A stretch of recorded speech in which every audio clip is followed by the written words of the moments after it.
How's it going, guys? Welcome back to TheBlueShifting and welcome back to Katawa Shoujo. Last time we were here, we've gone down the path of Emi and we found that we are having some instigation flirtation, I guess I'll call it. That's a weird way to phrase that. But we had a kind of hug after we had a heart skip during run. We've also had a confirmation that while Hisao has been kind of doing the whole like staring but not staring with her, that apparently she's probably doing something the same to him because that's what Rin was observing. So they've already got the bug pretty good. I introduced what I called the bubble, which is what happened with me and my crush in high school, where we would get so focused on each other's conversation just because we were so interested in each other that we would almost like exclude our friends, and we felt really bad about it. So once again, I'm seeing lots of interesting parallels in this story with old me, like my history. So I don't know, I guess that's kind of cool. I mean, a lot of times dating sim type of visual novels can come across very shallow. I mean, there are really good in-depth ones, but there are plenty that are really shallow too, like, let's be honest. But this one, I don't know, this doesn't seem that way. I got a hair in my face. It doesn't seem too like shallow in that regard. Like, I feel like the people who made it really were thinking a lot about it. Like, they were thinking about the characters and the way they would interact and like their mannerisms. And like, I'm curious because I've been exploring a few other paths like a little bit, and I feel like each path seems to have a completely different tone. It kind of makes me wonder if like there was a team of writers, but a writer for each path, just because it kind of feels a little different, like just the way the characters talk, and especially how Hisao even starts to think. So I don't know. It'd be kind of cool to like talk to the people who made this and get to know more about the process, especially because I'd love to end up helping write a visual novel someday. I have some ideas. I've done writing in the past, and then considering how much time and attention and love I give visual novels, I'd love to create my own sometime. But I'm not somebody who could do all the artwork or the programming. I could do the writing. Anyway, other than that, let's jump into it. Let's find out what's going to happen with Hisao this time. And I'm guessing there's going to be some kind of problem on the horizon, considering we got that letter. Gosh darn it. What is happening with the... I just got attacked by my own hair. That's gross. Why? Like, I've been walking around. I've been doing stuff and cleaning and getting like ready for the evening. Why now when I sit down to record? I have no idea. But yes, we got the letter from our old flame, and he didn't finish reading it, and I think that was a mistake. So let's see if we have anything interesting happen. So, what's the plan for today, anyway? I'm waiting patiently in the hallway of the girls' dormitory just outside of Emi and Rin's room. Emi is apparently helping Rin with getting dressed. I suppose that makes perfect sense, as I have no idea how Rin would get dressed otherwise. Picnic! Picnic? That's what I said. Sounds pretty exciting. I know, right? Rin chose that moment to make an observation. The sky seems very threatening today. Actually, I noticed that too on my way over. Despite the sunshine of the early morning, the afternoon seemed to have taken a turn for the gloomy. There's a heaviness to the air as well that usually heralds a rainstorm. Ooh, yeah, we had that recently. It got so humid this like past week, and then it rained for like 2 days straight. I wonder if we should have brought an umbrella. She's got a point. I mean, you sure you still want to take the risk of getting caught in the rain? I didn't even know why I bothered asking. Emi pops out of Rin's room in the hallway looking shocked that I didn't even suggest canceling our plans. Of course! What's the threat of rain supposed to stop me? I can't help but grin at her belligerent response. It's almost like she's daring the rain to come. If Mother Nature were walking down the street, I think Emi would probably start a fight with her. Or at least challenge her to a race. Ooh, yeah, racing a thunderstorm, that'd be cool. In fact, Emi seems almost aggressively cheerful today. Rin wanders out into the hallway looking her usual self. Well then, are we ready to go? I'm ready. Rin nods and says a single word. Basket. Beg pardon? The basket in Emi's room. You should carry it. Emi claps her hands to her mouth, embarrassed. Oh my gosh, I almost forgot about it. Nice save, Rin. Emi darts into her room and emerges with what looks like a very well-stocked picnic basket. As she hands it over to me, I notice that it feels heavy enough to be one too. Good lord, how much food did she pack? More to the point, where'd she get all the money for all this? So, are we set to head out? Yep! Oh, that was a real high pitch, I'm sorry. Rin gives another nod. We head out of the dormitory. Can't help but frown when I notice how gray the sky's gone in the 10 minutes I was inside. Ooh, that's ominous. Still, Emi doesn't seem concerned by such petty concerns as the color of the sky. She's positively skipping as we walk. Which reminds me, where are we going? This brings Emi up short, and she shoots me an embarrassed look. You know, I hadn't really thought of that. What do you think, Hisao? Well, there was a spot of it we ate during the festival, but it might be nice to leave the campus for a while. However, I'm not sure if there's any good places to do that in town. Just know I'm about to open my mouth, Rin unexpectedly interjects with the suggestion. There's a park in town near the art stop. Great idea, Rin. I totally forgot about that place. Crisis averted. Do you know how to get there, Rin? Rin shrugs. It's pretty likely. Good enough for me. I would prefer knowing for sure, but what the heck. I hope it has a pavilion. That'd be a really nice way to like make sure you can still have your picnic. It's like just happen to be at a park with a pavilion. And if it starts to rain, you just scurry under it real quick and boom, you're still going. Then you can go dance in the rain. Lead on, Rin. The three of us quickly make our way off campus and take the road down into town. The basket is a bit heavy. I hope the park is close by. We pass the art supply store. Rin slows her pace slightly as we go by. Emi notices Rin's change of pace and stops. You want to go in, Rin? Rin shrugs. Nothing I need. Are you sure? There's a slight flutter of smile on Rin's face, quickly replaced with her usual expression. Life's uncertain, but at the least I'm pretty sure. Nice of you to offer. Well, it's not like I'm the one carrying the basket. Okay. I still have that cold. I'm still recovering from, mostly recovered from it. Doing Emi's voice is going to be testing it. Misha's voice is probably going to break it. But I bet Hisao wouldn't have minded anyway, right? Oh, of course not. This is hardly a heavy load. I flex for emphasis. Emi stifles a snort of laughter by pointing to the park that we'd suddenly arrived. Oh, I remember this place. I ran into you here that one time, didn't I, Rin? Rin's eyebrows raised slightly. Maybe. I'm unwilling to say for certain one way or another. Memory's a tricky thing, you know. Well, I'll be. We made it in one piece after all. The sun's still nowhere to be seen, but neither Emi nor Rin seem to mind. Aw, yeah. We find a spot to sit on the grass. I set the basket down gratefully. Alright, hang on. We gotta show the image. Aw, yeah. Not only is this a fantastic thumbnail, but it's just freaking adorable. Aw, so cute. Look at that basket. That's a tiny basket considering how heavy he was describing it as. There's a surprising amount of food prepared. Maybe we're supposed to be joined by some of Emi's teammates or something? I'm starving. Dig in. She attacks the food as if she had nothing to eat in years. I'm just reaching for the food myself when I feel the first drop of rain land on the back of my head.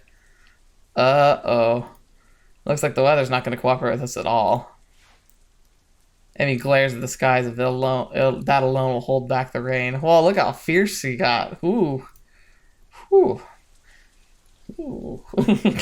I very nearly believe she can do it. It's one heck of a glare. She can emote. Like, not just the character design, the art direction they went with, but like just her character. They do a great job of helping her project, like, how powerful her emotions are on her face. She wears her heart on her sleeve, but she's got power. And it's nice because it's not like hammering it down by saying things like she glared intensely all the time, but instead it uses really good wording and language in order to help do things like talking about how he considers she might be able to actually stare down a thunderstorm. Like, that's just cool writing. Is it? I don't know. Maybe you guys don't think so, but I love it when people write with such clarity. It communicates so clearly. It had better cooperate. You hear me, Sky? You stop raining right this instant. This guy doesn't seem inclined to listen to her. Despite her commanding tone, she's taken with it. Instead, the rain seems to increase. Rin wrinkles her nose in distaste at this turn of events. Regrettable. What do you mean? Rin shrugs. I could paint this if it were out here. Shame to miss it all, is all. She doesn't seem angry or annoyed about it, just a little disappointed. Emi laughs in response to Rin's comment. Guess we should have stopped at the art supply store after all, huh? The rain increases a little more, offended that we haven't fled yet. Despite warm temperatures we've been enjoying, the rain is rather cold. I wish I'd brought my umbrella. Hey, we should probably head inside and keep dry. We're already pretty wet, Hisao. Yes! I think I'm just gonna do this. There's a point where being in the rain sucks, but you hit a tipping point where you're just like, I'm as soaked as I can be, and then you suddenly have the best time in the world. This happened to me once when I was walking around in North Carolina. We got ambushed by a summer thunderstorm, and we were miles away from our apartment, and our bikes, like, we had bikes by, my friend's bike had a flat, and I wasn't just gonna leave him behind. And so we were walking in the rain. It was like a downpour. Like, it wasn't obviously a monsoon, because monsoons are a whole other thing, but it was one of the most intense thunderstorms I've ever been in. And it went from, like, annoying to miserable to hilariously fun in, like, 10 minutes. At that point, like, you just don't care anymore. You start sloshing through puddles, you start, like, running through the rain and just dancing in it effectively. We just threw up our hands and just accepted it. It was really cool. And I think it's what we're about to do here, although I have no idea how the food's going to last, and I'm kind of not, I hope, well, I'm sure it'll happen, but, like, they're wearing white, it's not great, but, well, let's just go see what happens. We're already pretty wet, Hisao. Yeah, but we can dry off this way, and maybe we out the storm? You don't want to catch a cold or anything, do you? Emi considers this for a moment. I can't tell whether part of her wants to stay out in the rain just despite the weather. Unfortunately for her, the weather hardly cares about what we do. I suppose you're right. Where could we go? I don't have an answer for her. The area's still pretty new to me. Well, I guess I'm slowly getting used to the school itself. The surrounding town remains a mystery. All I know is the art supply store, and that's the only because we just passed it. Fortunately, Emi Soup snatched her fingers in triumph. That's it. There's a tea shop nearby. We could have some tea and dry out. No problem. That doesn't sound like a bad idea. Great. You know where it is? Emi nods, looking fairly confident. Sure do. I think. But it'll be an adventure either way, right? What a good attitude. Adventure, huh? Well, I suppose I could use a little adventure. I think as long as we get out of the rain, I'll be happy. The picnic basket is a little lighter now, at least. Lead on. Rin and I follow Emi as she weaves through the streets with something approaching confidence. Now, left here. There. The Shangala. I don't know what that's supposed to say. Shanai? Is it because the GH can tend to be silent, but is that what's happening here? Shangala or Shangri-La? No, that's not right. I have no idea. Emi beams triumphantly as she points at the tea shop. It seems fairly crowded inside, a symptom of sudden rain, I'm sure. Okay, yeah. In another path that we came. Yeah. Yuko's here. Yeah, we came here in another path I'm playing through right now. The I think it's the Misha and Shizune one. I actually haven't gotten to the fair in that one yet, so I don't know. Well, welcome. I'm surprised to find out that our waitress is none other than Yuko. She sure looks the part in her uniform. It's hard to believe this is the same librarian from our school. Does she work 2 jobs? Guess that must be it. Or she has a twin with the same name, which would be really annoying. Oh, it's you. Yuko seems to know Emi. Emi grins brightly, pleased to be remembered. Hey, Yuko. Hi, Yuko. Hi, Yuko. I didn't know that you worked here too. Do I know you? You seem awfully familiar, but I don't think I've ever seen you in here. We met at your other job at the Yamaku Library, right? Her eyes widen in memory. Yeah, that's it. Nice to see you again. Oh no, this is bad. I should have remembered a customer's face. I'm sorry. I'm terribly sorry. Yuko goes from realization to panic in a split second, performing a series of high-speed bows, narrowly avoid getting headbutted in the process. Yeah, she's fun that way. Whoa, hey, calm down. Listen, I wasn't a customer when we first met. In fact, I haven't even been to the Shanghai. I'm gonna just say that. It's alright. Not the best display of logic, but it seems to relax her a little. Do you really think so? Yeah, pretty sure. Positive. Isn't that right, girls? Emi has been watching this little drama unfold with considerable amusement. Yep, it sure is. Well, okay. So, Yuko, got room to seat us? Yuko nods and leads us to a corner booth, providing us with some small towels before taking our order. Oh, that's really cool. What will you have? Cake, and some tea too, I guess. What kind of cake? Surprise me. Yuko looks uncomfortable at the thought of surprising anyone, but she gives a nod and turns to Rin. And for you? I'll take a straw. My feet are all wet. Sorry? The drinking kind of straw. One, please.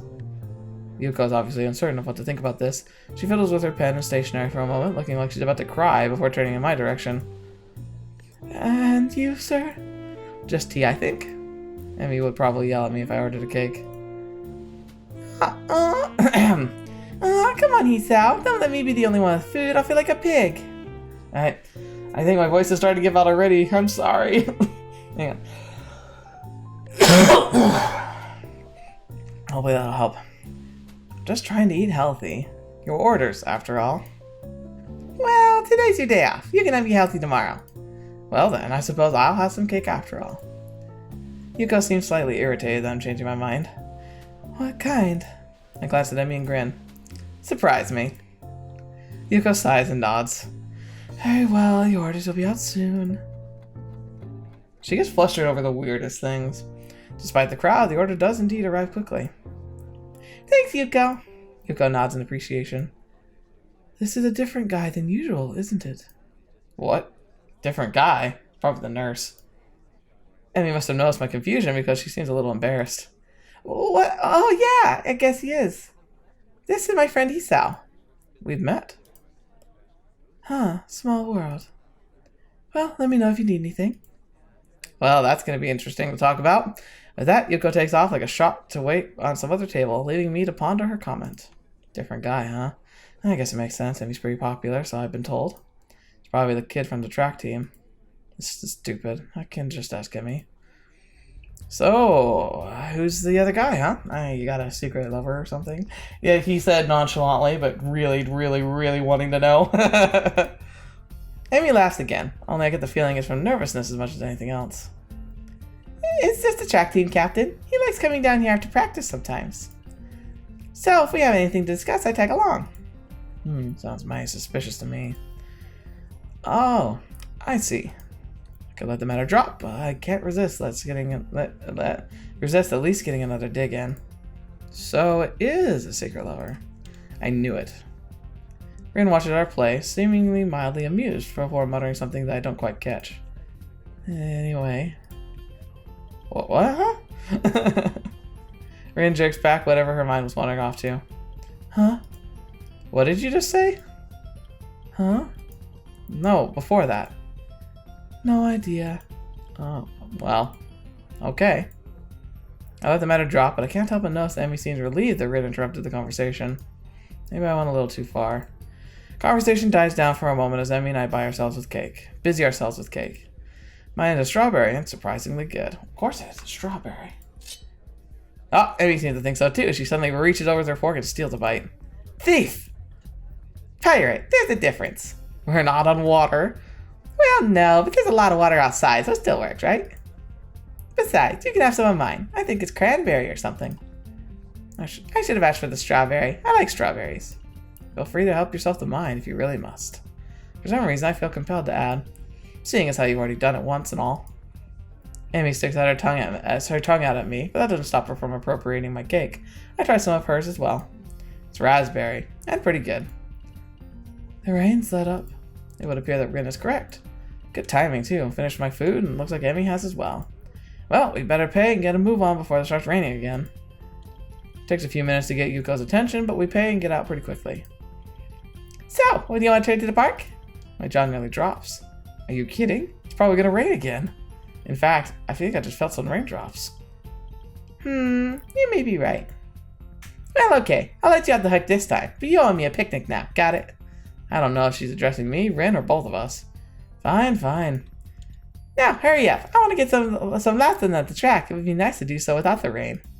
I thought this was your day off. Well, Emi suddenly seems reluctant to explain herself. I need to practice. And I need to burn off that cake anyway. Why do I get the feeling that she's leaving something out? Are you sure? That wasn't that much cake. No, it wasn't that much cake for you. I ate most of it. She's got a point there. Still, I feel like I should at least offer to run with her.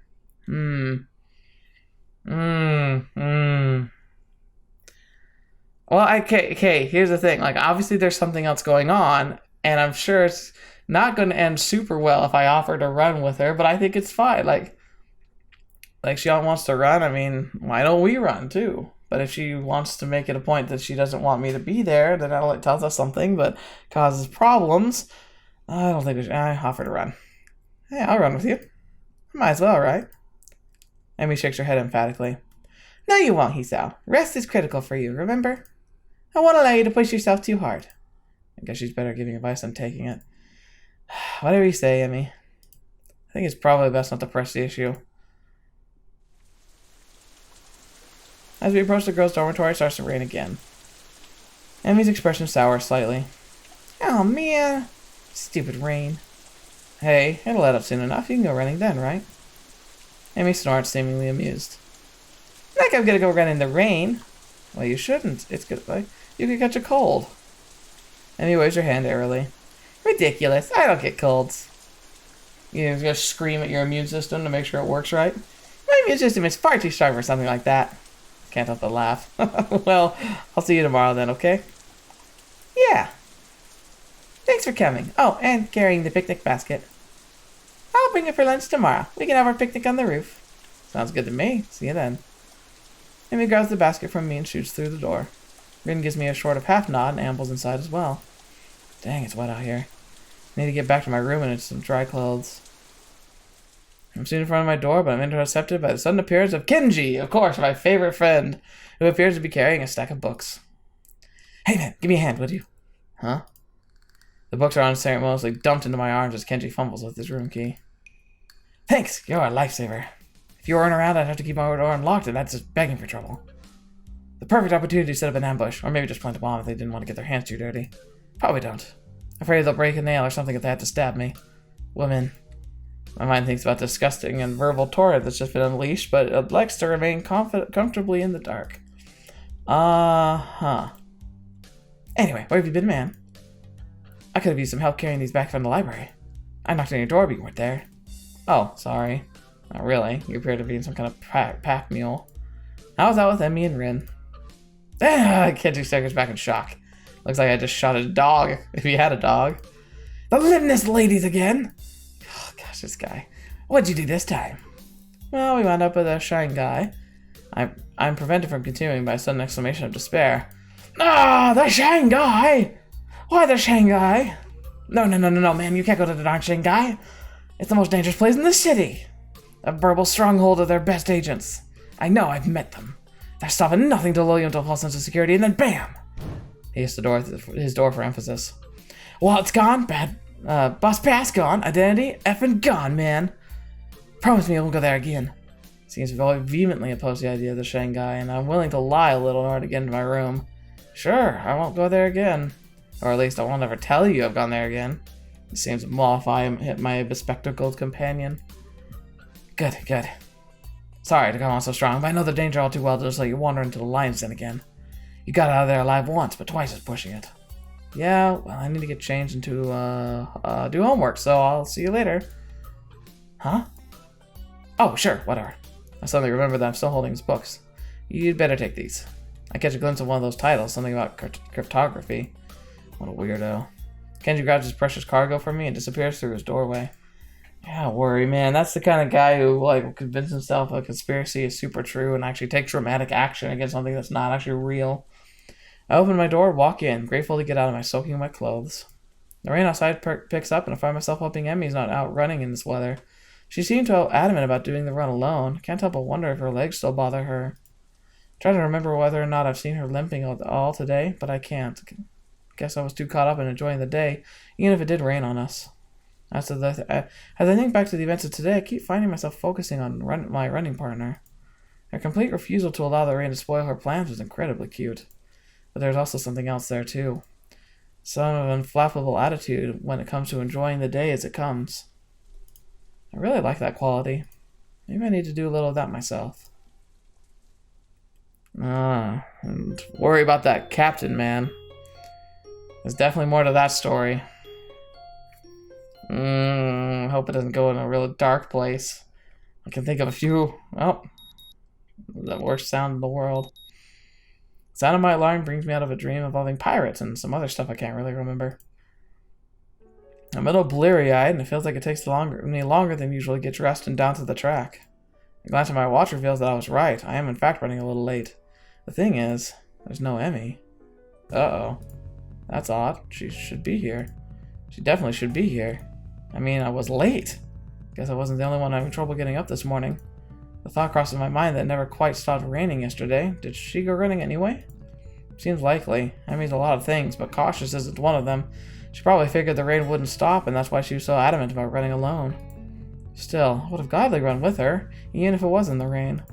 Heck, if anything, I would have been able to convince her to come in once it got really bad. That would have been why she didn't want me going along, of course. Even so, I can't help wanting to know where she is. Well, nothing for it. Better stretch and run. Hope Emi shows up with a grin and an excuse.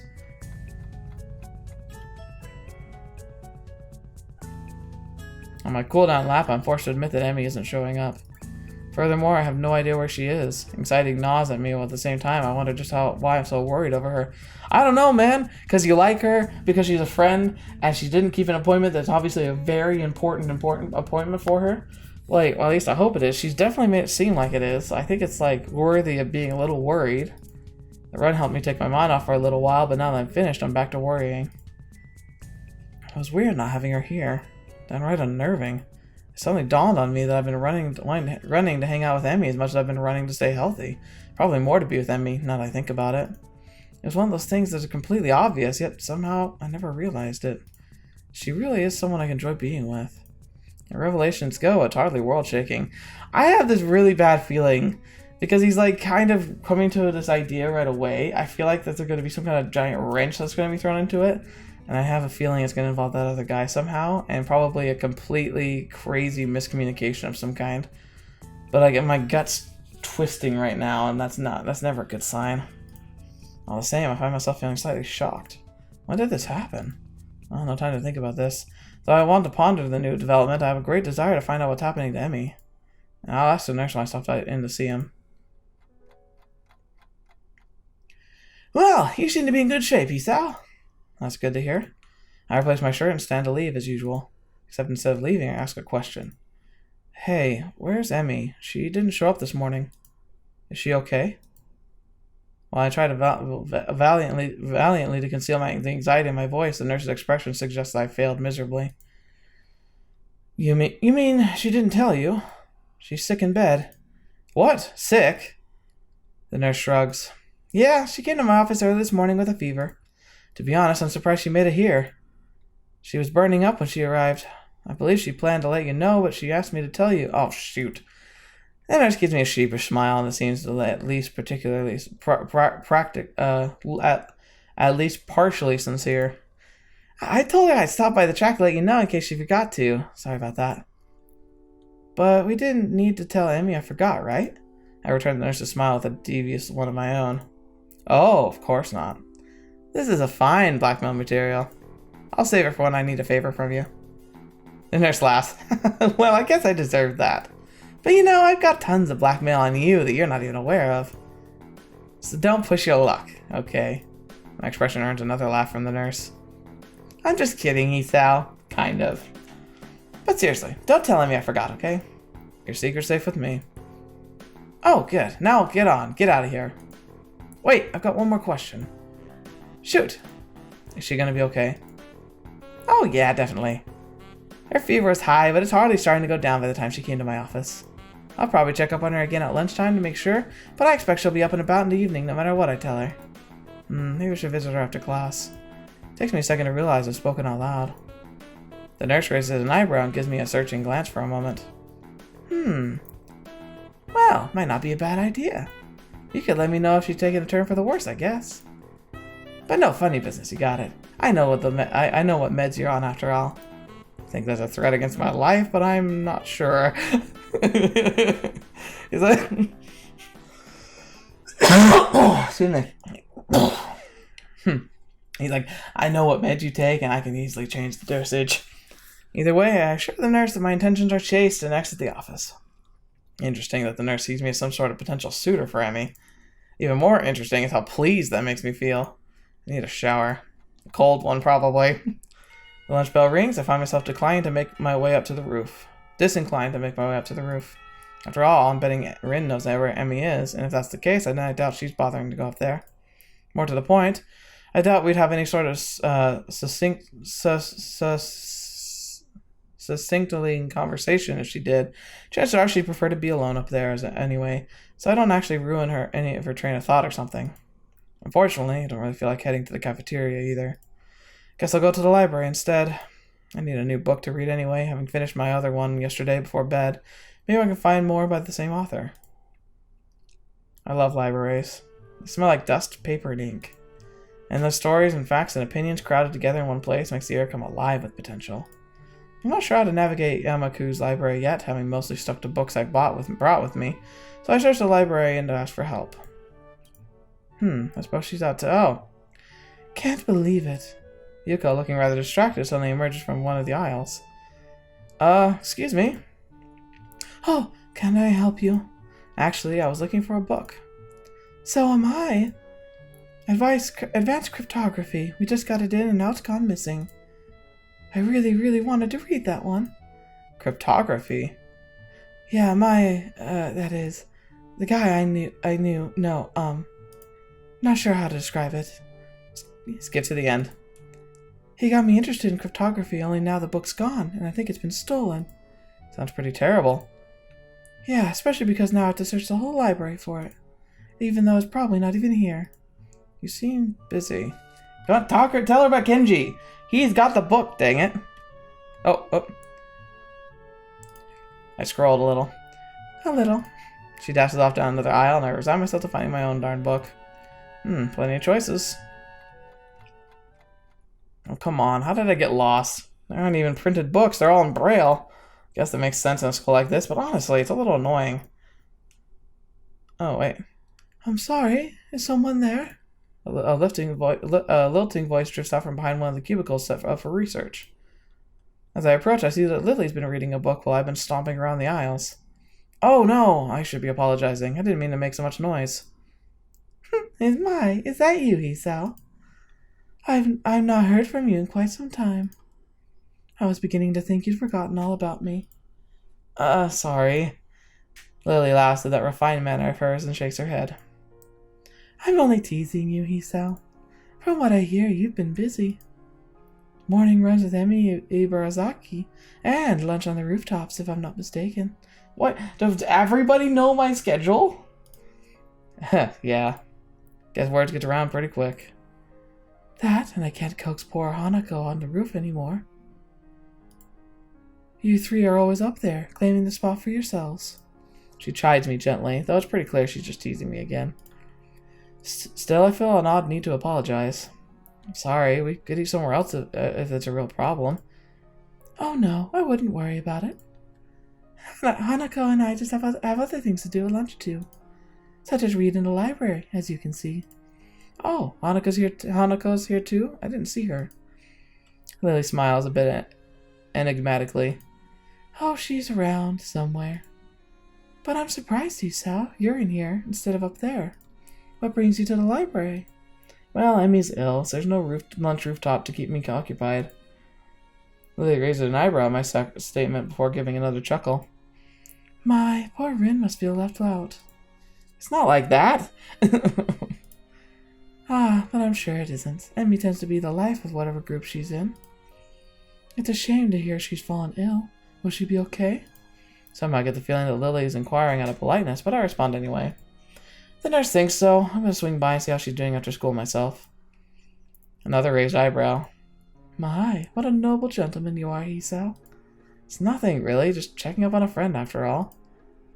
Ah, so it's just friends, is it? How disappointing. I blush, glad that Lily can't see it. But somehow, she knows that I've been flustered by her comment anyway and laughs. I'm sorry, Hisao. I'm teasing you again. Please do tell Emi I hope she feels better, won't you? I glance at my watch reveals that I'm very nearly out of time to find my book. Of course. Hey, I've got to find a book before lunch is over, so I'd better get moving. See you later. That was probably not the best phrase to use. Lily, however, takes my gaffe in stride. Until we meet again, Hisao. Oh, what the fetch. That painting looks a little different. No, I think we've seen that one before, but ugh. I never do find the book I was looking for, but I'll walk out with something else instead. My stomach growls slightly, letting me know that I should have had something for lunch. Oh well. I'll grab something before I visit Emi later. It seems as if time has decided to slow down for the express purpose of annoying the heck out of me. Class feels like it drags on for ages. I suspect that my being consumed with worry probably has something to do with it. I don't know, maybe.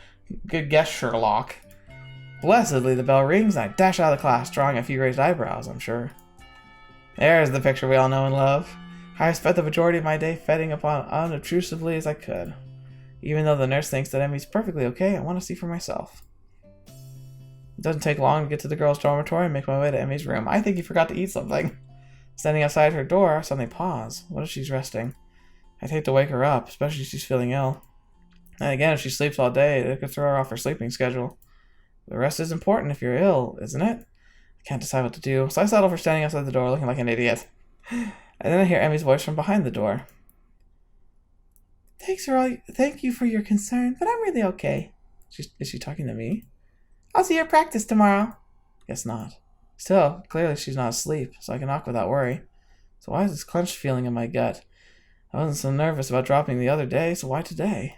Granted, I still haven't really had time to figure out this newfound interest in Emi's well-being. I don't have a lot of experience in the matter, of course, but it certainly seems to be going beyond feelings of mere friendship. But could I take that step? Could I even bring myself to risk what I have right now? Oh, the great plight. The great plight of, like, you enjoy where you are so much that you're terrified of doing anything more. You shouldn't let that freeze you, man, especially if you get such good signals from her like you have been. But you, of course, you're dumb and you never could see that yourself. I mean, it's enough to be friends with her, isn't it? Either way, shouldn't I just open the door and see how she's doing? That's why I came here, right? Knock first. What if she's not dressed yet? The image flashes through my mind, causing my heart to skip a beat, literally. I'm going to pause that and see and make sure that well, I guess it wouldn't really matter. I doubt YouTube would catch it. Of course, if I picked that one frame and it was something not great, I need to be careful. I should probably not even think about those thoughts again. Not if I want to avoid a heart attack. I suddenly realize I'm standing in the hallway looking like an idiot. Emi still seems to be in the middle of a conversation, but I knock anyway. Hopefully she won't mind the interruption. You worry too much. Come in, the door's unlocked. So that's it. I open the door and step in, which is about where my thought process comes to a grinding halt, because dun dun dun! Aww. Oh, my heart. No, I can't take it. Fetch. Oh my gosh, she's adorable. Emi's sitting up in bed, her hair tousled from a day spent asleep. I think this is the first time I've seen her without those familiar beads in her hair. Her gym shirt and bloomers, obviously hastily pulled on before I came in, are creased and folded from less than proper storage. Her legs are bare on the sheets. I've never seen Emi without her prosthetics before. Yeah, here she is, slender legs terminating in stumps just below her knees. But as odd as the sight is, I find myself more captivated by everything north of the waist. I don't blame you, man. It seems that Emi has finished a conversation with whoever was on the phone with her, and is now watching my reaction closely out of one of her open eyes as she wipes sleep from the other.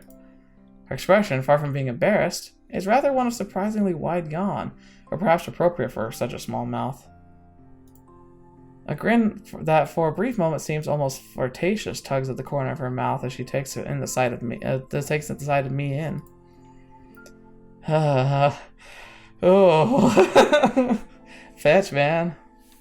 There is something really adorable about this.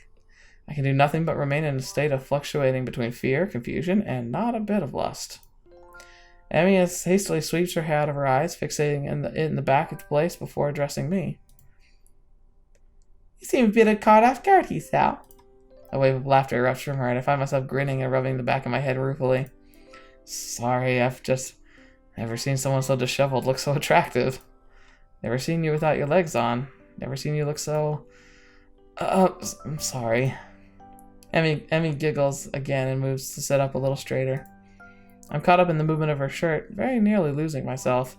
Jeez, dude, you got it freaking hard, man. You gotta just, I don't know, propose her right now or something, dude. Don't actually do that. I was wondering what your reaction would be. The nurse called and told me you were going to drop by, you see? And I know you haven't seen me, well, you know, Without legs. I responded in a tone of casual surprise. Oh, you don't have them on? I didn't notice. This is almost the truth. I very nearly didn't. I'm not trying to be suave or anything, mind you. Somehow I think Emi would get offended by that. Instead, she sticks out her tongue at me and strikes a pillow at my head. Yes. I definitely catch the pillow and take a careful aim before throwing it. Emi laughs and rolls to one side, dodging my shot. The shifting of her shirt distracted me enough that the next thrown pillow hits me square between the eyes. That's freaking... That's unfair. Oh! I retaliate, of course. And once I've retaliated twice, well, a war was bound to break out sooner or later. When Emi appears to be far better aim than me, well... It was just a matter of time before I had to resort to suicidal charge. I had a feeling. Oh, this is gonna get really cute really quick, isn't it? Gotcha! Bam! Smack! Biff! And once the charge was accomplished, well, of course, I'd have to wrestle the pillows away from her. And with that kind of struggle, of course, we'd wind up in this sort of position. Oh boy, here we go. FYI, if I have to blur stuff, I'm gonna blur stuff, alright? I'm not censoring it from my own experience. I'm gonna take it as it is, but I doubt YouTube will be as fair. So apologies in advance in the future. I don't know if this one will quite be there at that level, but it's setting it up, so we'll see. Aww. It's fetch, man. This is progressing quick.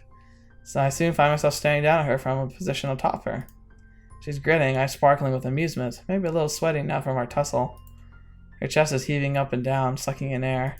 The small bit of my brain that's not currently enraptured by the sight and smell of her observes that she must still be ill, because her stamina is not what it should be. We stay that way for a while. I'm not sure how long, because everything seems to go fuzzy. Everything that isn't her, anyway. Her eyes meet mine, and deep inside them I almost catch a glimpse of... what? Fear? Longing? I don't know, man. Your hormones are going crazy. You never can think straight in these types of situations. Hope? Emi? A cough suddenly convulses her, and I almost stumble to my haste to get off her to apologize for everything. Sorry, I shouldn't have... It's fine. She gives me a reassuring pat on the shoulder. So, what brings you here? She's still breathing hard, and that causes her voice to shake slightly. Well, before I was so rudely assaulted by pillows, I came to see how you were doing. Wham! There sends me another shove, and I nearly fall off her bed. Emi's eyes sparkle again. I wonder how I never noticed how attractive they are before. She's freaking head over heels. Consumed with worry, were you? Her tone's mocking, haughty, teasing. She throws her arm around her forehead dramatically, grin apparently underneath. Couldn't bear the thought of a lady deathly ill, of me lying deathly ill. As we both recover from our brief wrestling match, Emi appears to fall back on teasing me. Well, I wouldn't say consumed with worry, but after you didn't show up this morning, it was like a total wuss. Emi pouts, crossing her arms perpetually and sticking out her lower lip out. It's not my fault. Nurse wouldn't allow it. Sure he wouldn't. I completely believe you. Emi sticks her tongue out again. You're such a jerk, Hisao. So, how was your day then? Huh? Did you enjoy slacking off? Not really. The phone woke me up pretty early on. The phone? Yeah, the captain of the team calling to make sure I was doing okay. Also to let me know that it was okay to skip practice. Good, at least she wasn't alone all day. Someone checked up on her. Although I can't help but think that should have been me. Oh, that's good. He really keeps an eye on you, huh? Emi shrugs. It's his job. Part of being captain means knowing where your team members are and whether they're not in school. Still, guess it was nice of him to call, huh? Yep, sure was. Emi yawns and shimmies down into a more comfortable position. So, how was your day? Kind of uneventful, you know? I went ahead and ran by myself, talked to the nurse about how you were doing. I meander through the day's events, none of which were particularly engrossing. That's when I'm distracted by an arm finding its way across my waist. Whoa, hello. Seems that Emi fell asleep while I was talking, so I drew her blanket to cover us. Oh, there's too many cute pictures. I can't choose this one. Oh, man. She's rolling over on her side, and now one leg's thrown over my legs, effectively trapping me. Yeah, so, guessing if we get caught here, we're going to have a lot of problems at the school, but... Hey, it seems ashamed to wake her, but I have things to do. I gently shake her, but in response she only tightens her arms grip on me and sighs a little. My resistance to this position crumbles rather quickly. The feeling of her body breathing steadily is both calming and incredibly stimulating at the same time. My breathing cannot decide if it wants to relax or speed up. Been there, man. Been there, man. Relaxation wins, and I find myself putting an arm around Emi. I think I'm in love. The words slip out, hanging in the air unnoticed. Also been there, my friend. Yeah, I did a real stupid thing once. I was on my third date with a girl I was really interested in. And we had a really fun date and everything was going well. And so at the end, you know, I got the eyes, the look, and the situation, and just felt right. And so I put my move on, and I gave her a goodnight kiss that she responded to, and it was one of the best kisses I've ever had. And I was really caught up in the moment, and just the feeling and of who she was and how much she was meaning to me, even though I'd only just started hanging out with her for a few weeks. And after the kiss, I leaned up, and without even thinking, I said, "I love you." Third official date. We'd only known each other for a few weeks. And I say that. She looked at me. It's like her eyes got really wide. And I was just like, oh my God. I didn't mean to say that. I didn't mean to say that. And I just bubbled and I didn't even say, I just kind of like, I don't know what I even did. It's all a big blur after that. And I like stumbled home and I was like driving home. I was like, you're such an idiot, dude. You're such an idiot. About 9 months later, married that girl. So sometimes the times when you say something really stupid actually works out okay. It all has to do with like whether or not it works for both of you. And while it freaked her out, obviously, like I think the only thing that held it together was that she kind of had agreed with that sentiment, that she liked me too. It's the only thing that saved my butt that day. But it was the only time in my entire life where I've said something out loud like that was that important to a person that I was directly like around, that I said it without even thinking. It just kind of came out. It was bizarre. It was like I was possessed for a second. It was weird. At least I hope they've gone unnoticed. Emi whispers weakly through her dream, and her grip suddenly tightens again. For the first time since I've known her, I see tears running down Emi's face. Aww. Feels like my heart's about to break. I instinctively tighten my own grip and stroke her hair in what I hope is a soothing manner. Words of comfort, meaningless in this situation, spring to mind. Maybe I should wake her. Are you supposed to wake people having nightmares? I can't for the life of me remember. The decision is taken from me as Emi suddenly jerks awake with a cry. Dad! This is what I think I want to hear about without her knowing. I quickly sit upright and gently shake her shoulder to stir her. Hey, are you okay? What a silly question. Huh? What? Hisao? She shakes her head as if to clear and quickly wipes her eyes. You had a nightmare, I think. Emi shudders again and glances up at me a little cautiously, as if unsure whether or not she's actually up. Yeah, I guess so. You want to talk about it? A speedy internal debate seems to be going on in her head, which resolves itself with a shrug. Nah, I don't really remember much of it. I'm pretty sure she's lying to me, but somehow I don't think I should press the issue. No. Emi shudders again and turns toward me, looking a little sheepish. Sorry. Let's try that again. Sorry for falling asleep on you like that. I keep my voice as soothing as I can. Hey, don't worry about it. You've been ill. Yeah, I guess that cold medicine really makes me really drowsy. I guess so. Emi does not strike me as the sort of person who'd fall asleep with a drop of a hat. Rin, maybe, but Emi's far too energetic. Emi gives a half smile at my response, and then just like that, she's back to her old self. Well, prepare yourself for tomorrow morning, Hisao. Well, I'll have to go twice as hard to make up for today. What I went running this morning? No excuses. Oh, fine. I'll be ready for you. Emi nods, satisfied. Good. I take this as my cue to exit. Well, I better get going, especially if I want to get enough sleep for tomorrow. I hop off the bed and head for the door. Hey, Hisao. I pivot neatly on my heel and face Emi. She opens her mouth to say something, then another first. I see her falter slightly. She closes her mouth and opens it again. Thanks for dropping by, I mean. You're kind of the first visitor I've ever had who wasn't Rin. Now that's surprising. I would have figured that Emi had people dropping by all the time. She's certainly popular enough, or so I thought. I was talking to people in the hallways. Well, she sounds like, once again, Emi sounds like me in high school, where like I knew a lot of people. I talked to a lot of people knew my name. I get contacted randomly by people when I go visit my hometown. Like, who will, like, I'll run into, like, if they're like working a certain job or something, like they'll recognize me, come up to me and say, hey, how's it going? How you doing? And ask me questions about my life. Like, not like the random MLM stuff, like people who actually remember me. And like, I don't remember most of them. Like, there were people who knew my name and like I hung out with and who had fond memories of me that I sadly didn't really leave much of an impression, mostly because they were acquaintances. I had a lot of them, to be fair. I think Emi's like me in that regard, where like she talks to a lot of people and she's friendly with a lot of people. A lot of people have good memories and positive memories of her. But when it comes to true friends, that number is fairly small. That's the way it's for me, and I think I'm happy with how that worked out. That worked well for me. I don't want to have tons of friends. I want to have a few friends who I can lean on and support, and they can support me.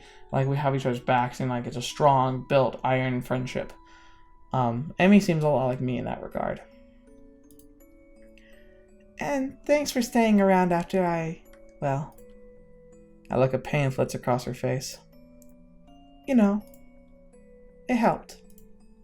She brightens up and quickly and waves cheerily at me. See you tomorrow.